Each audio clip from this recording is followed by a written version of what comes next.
Salam jaya untuk peternak Indonesia, khususnya untuk peternak babi. Pada hari ini kita akan diskusi masalah yang paling penting, paling kritis, paling krusial di peternakan babi. Kita masuki wilayah farrowing. Farrowing atau tempat beranak atau tempat menyusui anak. Jadi 7 hari awal ketika piglet itu dilahirkan, itu adalah waktu yang sangat kritis. Karena pada 7 hari itu piglet belum mampu mempertahankan suhu tubuhnya secara otomatis, sehingga dia butuh bantuan dari luar, dari lingkungan untuk mempertahankan suhu tubuhnya. Artinya ketika dia kepanasan, dia akan mencari tempat yang dingin. Ketika dia kedinginan, dia akan mencari tempat yang panas. Itulah kenapa 7 hari menjadi critical point, menjadi poin penting. 15% piglet mati di 7 hari pertama. Tertindih, diare, gagal minum susu, stillborn, itu semua akan mati di 7 hari pertama. Sehingga kita bilang untuk 15% kematian kita masih menganalisa bahwa itu ada kelemahan di bagian manajemen. Angka yang disarankan itu antara 6-7%, itu angka yang realistis dapat dicapai untuk para peternak babi pada umumnya. Jadi ketika performa kandang Anda masih 15%, kembali lagi di kandang pasti masih banyak manajemen yang salah. Nah, 7 hari pertama apa saja sih masalah yang dominan? Yang pertama adalah gagal mempertahankan suhu tubuhnya, atau dia kehilangan banyak energi loss, itu menyebabkan kematian. Atau dia gagal minum susu, dia gagal untuk menyedot susu dari induknya. Ada 2 kemungkinan, anaknya yang tidak kuat untuk jalan, atau anaknya yang salah arah jalan, atau induknya yang tidak mau kasih putingnya, yang tidak mau ngasih ambingnya, titsnya, sehingga anak tidak mampu mendapatkan kolostrum pada hari awal ataupun pada hari berikutnya mendapatkan susu. Jadi perlu dipastikan induk mau mengeluarkan susu, induk mau memberikan putingnya, dan anak mampu jalan dan mencari putingnya sendiri masing-masing. Nah, ini kita berdiskusi tentang bobot lahir. Berapa sih bobot lahir ideal supaya kita punya piglet tidak terlalu kecil dan tidak terlalu besar? Kenapa tidak boleh terlalu besar? Kalau terlalu besar, maka akan banyak yang mati di dalam. Kenapa? Karena susah dilahirkan. Ketika lubang induknya itu masih kecil, anak di dalam terlampau besar mengakibatkan istilah di peternakan yaitu distokia atau kesulitan beranak. Tapi kalau terlalu kecil, resikonya ada di piglet. Ketika dia lahir terlalu kecil, cadangan lemaknya terlalu sedikit, sehingga dia akan mudah kedinginan. Ketika dia kedinginan, dia tidak dapat menghangatkan tubuhnya, dia akan gagal untuk mempertahankan hidupnya atau mati. Jadi di sini bisa kita lihat bobot badan yang disarankan kisaran 1,3 sampai 1,5. Perlu dicatat, perlu dievaluasi di kandang. Apakah sudah bobot lahir piglet saya di kandang antara 1,3 paling kecil dan 1,5 paling besar? Ada peternak yang bangga ketika bobot lahirnya 2 kilo. Oh, bobot lahir saya besar, saya kasih makan banyak. Oke, boleh ketika induk Anda pariti 3, 4, 5, atau yang sudah induk-induk tergolong dewasa atau cenderung tua. Tapi ketika pariti 1, pariti 2, atau yang baru sekali beranak, 2 kali beranak, Anda akan mendapatkan banyak masalah ketika rata-rata bobot lahirnya 2 kilo. Jadi ini hasil penelitian, bukan subjektif saya, bukan pandangan-pandangan orang, tapi ini berdasarkan data riset. Jadi coba percaya dengan teori yang ada, pasti akan ada improvement di kandang Anda. Glikogen atau cadangan energi piglet akan habis ketika piglet tidak menyusu. Jadi glikogennya yang itu salah satu indikator sumber energi. Dibuktikan bahwa 24 jam masih ada glikogennya, dan cenderung akan habis di 32 jam, berikutnya 36 jam. Jadi ada waktu 1 hari untuk memperbaiki ketika setelah beranak induk mengalami masalah, atau setelah beranak brooding atau anaknya mengalami masalah atau beranak di tempat babi bunting, kita harus transfer ke tempat babi beranak. Jadi masih ada waktu, baiknya 12 jam Anda sudah selesaikan semua permasalahan fostering, sudah selesaikan masalah permindahan, sehingga anak dan induk sudah nyaman untuk menyusu, tidur, dan recovery kesehatan. Kerugian babi kecil, babinya itu lemah, yaitu tidak dapat menjaga puting susu, apalagi kalau induknya tua, dia akan susah. Induknya putingnya tinggi, anaknya kecil, dia cenderung pendek, sehingga dia kesulitan kepalanya untuk mendapatkan puting yang tinggi. Dia tidak bisa melawan piglet yang besar, pasti dia kalah bersaing. Terlalu kecil untuk mencapai puting susu. Terus asupan kolostrum kurang, karena menit-menit awal dia pasti kalah saing sama yang lainnya, sehingga dia minum kolostrum paling sedikit. Kedepannya dia akan mudah sakit, dan kedepannya dia yang akan menjadi sumber masalah di kandang Anda. Lapisan lemaknya tidak cukup, sehingga dia gampang kedinginan. Terus paling mudah ketindih, karena apa? Gerakannya lambat, sehingga ketika induk berdiri dan duduk lagi dia tidak sempat lari, dia akan lebih cepat tertindih. Nah, 7 hari pertama itu yang perlu diperhatikan yaitu asupan energi. Energi dari mana? Dari susu induk, dari kolostrum. Terus ada peralihan kekebalan induk babi secara pasif. Artinya di sini piglet belum mampu menghasilkan imun daya tahan tubuhnya sendiri, sehingga dia masih butuh bantuan dari induknya. Itulah kita sebut namanya kolostrum. Kolostrum efektif dalam 24 jam pertama, sehingga 24 jam pertama susu biasanya warnanya lebih krem, baunya lebih amis. Susu kolostrum biasanya kandungan imunoglobulinnya lebih tinggi, sehingga membantu piglet untuk mempertahankan kesehatannya. Terus suhu lingkungan yang memadai. Suhu lingkungan, itulah kenapa terkadang kita sarankan kepada peternak untuk nambah lampu, nambah kotak. Desain kotak juga pengaruh bagaimana angin tidak langsung kena ke piglet. Dari lantai, kalau lantai panggung, bagaimana dari bawah tidak langsung kena ke badan piglet. Terus bagaimana si induk juga tetap dingin, karena anak butuh panas, induk butuh dingin. Harapannya peternak memahami ini, jadilah profesional. Terkadang saya juga bersedih ketika ya begitulah kami dari dulu beternak babi, 10 tahun, 20 tahun, 15 tahun, begitulah. Terus terang saya bersedih, kenapa? Karena saya pernah melihat negara lain, Vietnam, Malaysia, betapa mereka sudah maju peternakan babinya. Saya mengerti Indonesia bukan basisnya untuk peternakan babi, tapi alangkah baiknya ketika peternakan babi yang ada sekarang mulai merubah diri, mulai belajar hal-hal yang baru, mulai meningkatkan soft skill, sehingga tujuannya adalah menurunkan cost produksi Anda. Sehingga ketika cost produksi Anda turun, Anda akan mampu bersaing ketika harga pasar sedang rendah. Nah, bagaimana mengurus piglet 7 hari? Yang satu, tentulah susu. Makanya kita harus memastikan induk harus memproduksi susu dengan baik. Bagaimana? Induk harus sehat. Bagaimana induk sehat? Pakannya harus baik, minumnya harus cukup, tempatnya harus nyaman. Jadi kita harus menyediakan fasilitas, kita harus menyediakan lingkungan yang cocok untuk induknya, sehingga dia beranak, akhirnya nyaman, recovery, dia mau makan, dan akhirnya memproduksi susu dengan optimal. Tadi sudah susu, kolostrum, terus susu. Selanjutnya yaitu biasanya hari ke-7 ketika anaknya banyak, dan yang kita harapkan memang anaknya itu banyak.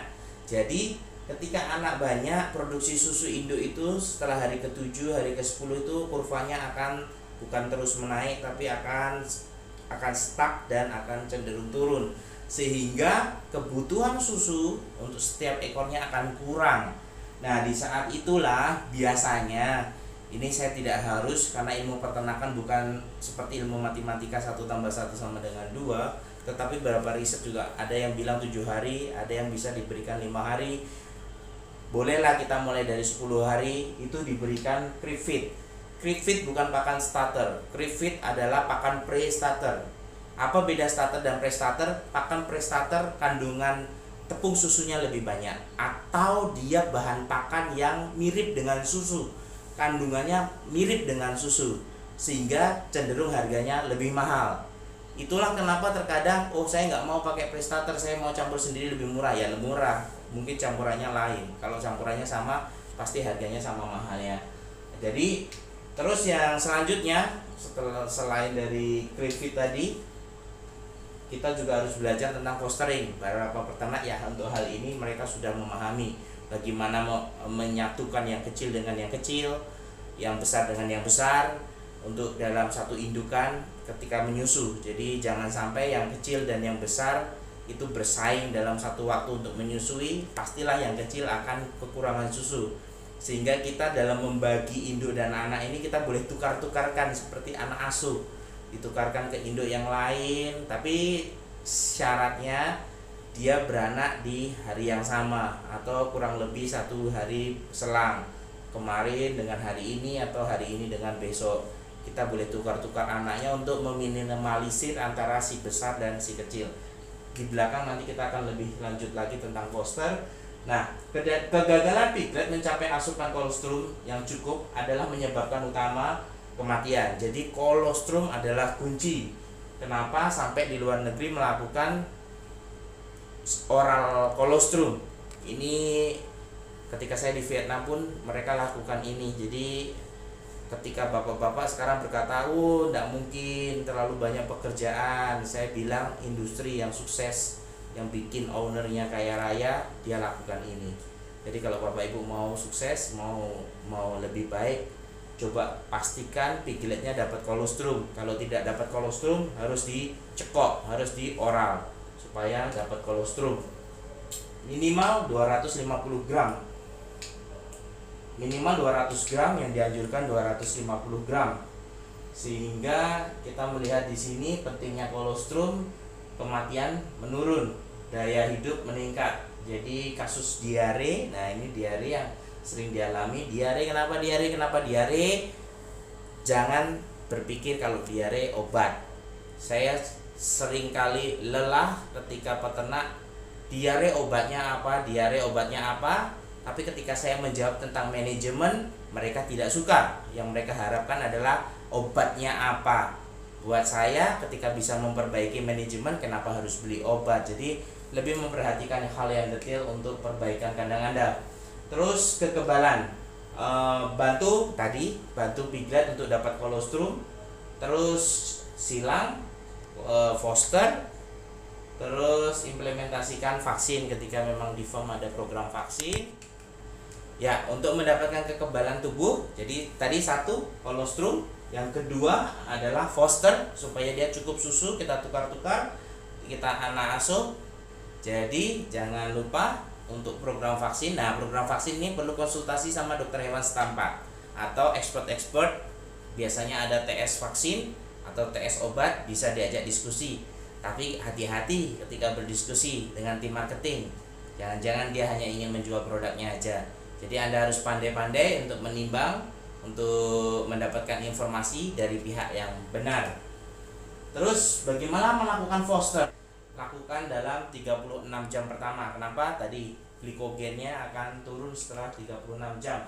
Jadi tips-tipsnya adalah sebagai berikut. Yang satu adalah hitung puting induk terlebih dahulu. Ini biasanya kalau di materi saya sebelumnya ada tentang SOCARD atau kartu induk atau KTP induk, itu menceritakan tentang berapa dia bisa sapi di periode sebelumnya. Paling induk itu pasti akan lebih dekat, pasti akan sama jumlah kemampuan dia menyusui. Jadi kalau sapi kemarin 9 ekor, hari ini beranak, pasti dia tidak akan lebih bisa menyusui lebih dari 9 ekor. Jadi ketika tahu kita datanya 9, kasih aja anaknya 9. Jadi selain menghitung, kita juga bermain dengan recording.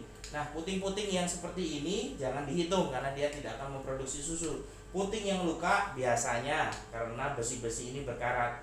Jadi Anda harus cek lagi investasi kandang Anda. Apabila ada masalah, segera perbaiki dan segera tutup luka-luka ini dengan iodin atau dengan obat luka. Kalau tidak akan infeksi, bisa menyebabkan MMA yang seperti ini, bengkak, merah, panas, sehingga susunya sudah terkontaminasi bakteri sehingga anaknya akan diare.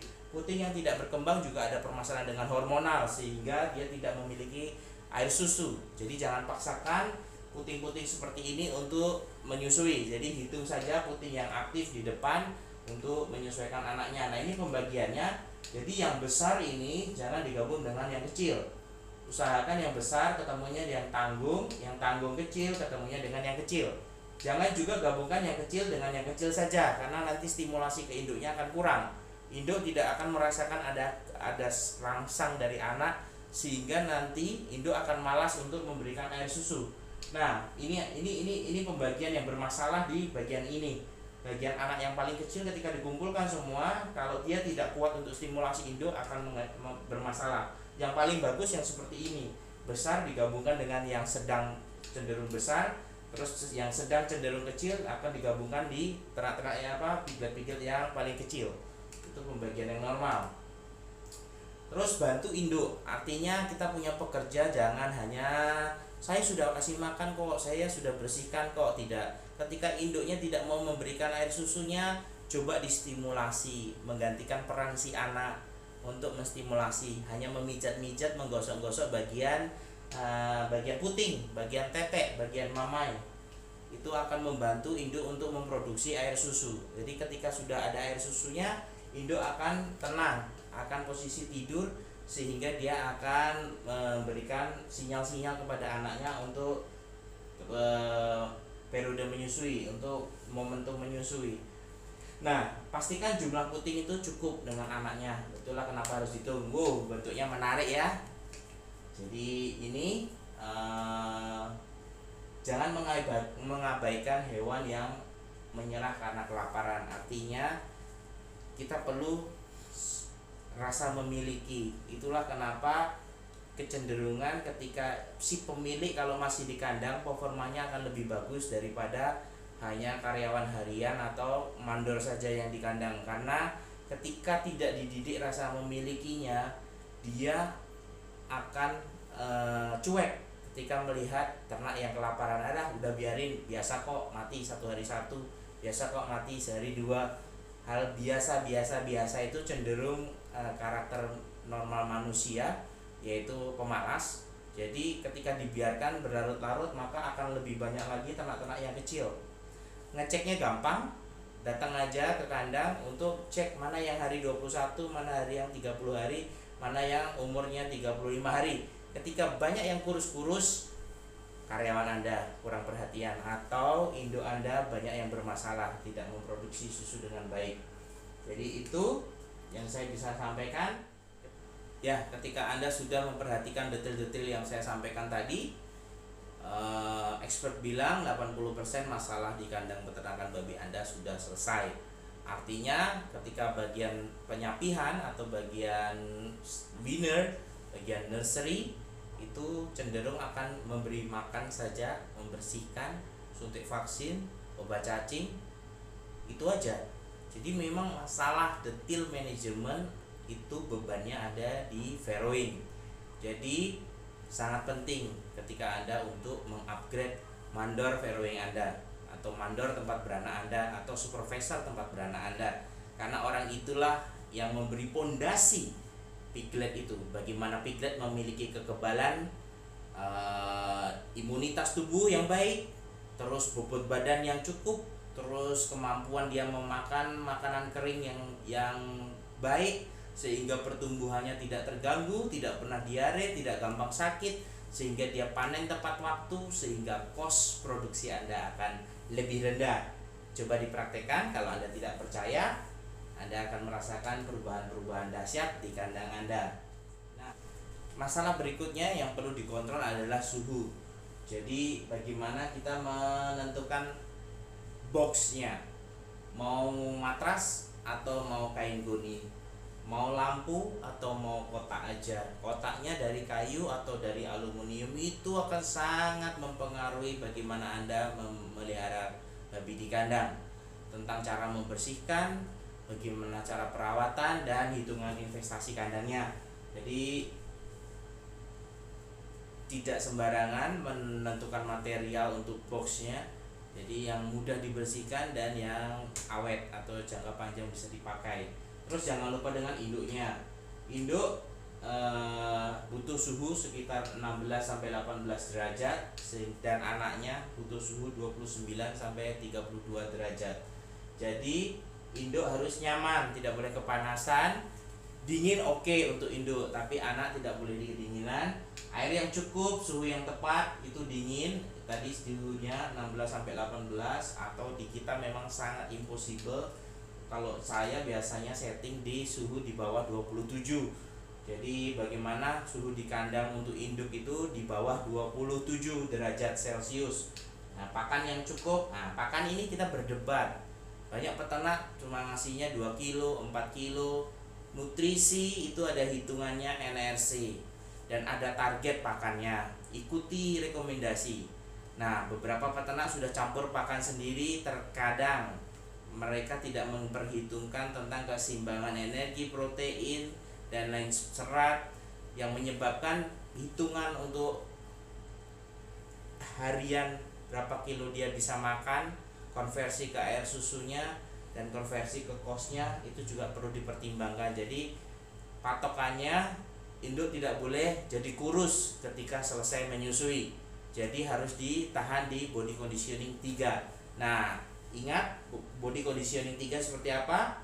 Kalau Bapak Ibu lupa, silahkan cek di video saya sebelumnya.